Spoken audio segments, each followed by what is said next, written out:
एक बार की बात है, एक बहुत ही मेहनती किसान होता है और उस मेहनती किसान के खेत में बार बार कौओं का एक झुंड हमला कर देता था और सारी की सारी फसल को खराब कर देता था। इस बात से किसान बहुत ज़्यादा परेशान हुआ और उसे अंतिम चारा सिर्फ एक दिखाई दिया कि इन सारे के सारे कौओं को सबक सिखाना पड़ेगा।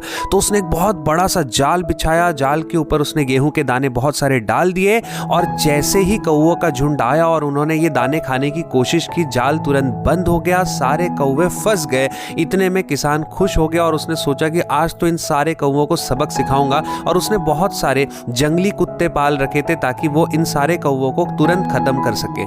तो उसने जैसे ही देखा कि जाल में बहुत सारे कौवों के बीच में एक कबूतर भी है और जो बहुत ही करुण आवाजें लगा रहा है। तो किसान ने पूछा कि तुम इन सब के बीच में कैसे फंस गए? इस भ्रम में मत रहना कि मैं तुम्हें छोड़ दूंगा, क्योंकि अगर तुम इनके साथ रहने की वजह से बहुत बार तुम भूखे पेट नहीं सोते होगे, तुम्हें आसानी से खाना मिल जाता होगा, क्योंकि ये बहुत सारे लोगों की फसलें नष्ट कर देते हैं। तो ये भी याद रखना, जो सजा इनके लिए तय की गई है वो तुम्हें भी मिलेगी। और इस तरीके से वो सारे शिकारी कुत्तों को उस झुंड पे छोड़ देता है। सारे कुत्ते जाके वो पूरे झुंड पे टूट पड़ते हैं, सारे कौवे तो मारे जाते ही जाते हैं, साथ में वो कबूतर भी मारा जाता है। तो ये बिल्कुल सही है कि जब आपकी संगति अच्छी नहीं हो तो उस अच्छी संगति नहीं होने की वजह से आप जो भी पाते हैं, जरूर ये भी याद रखने की बात है कि जब उस संगति की वजह से आपको नुकसान झेलना होगा तो वो नुकसान भी आपको झेलना होगा, भले आप उनका हिस्सा ना हो।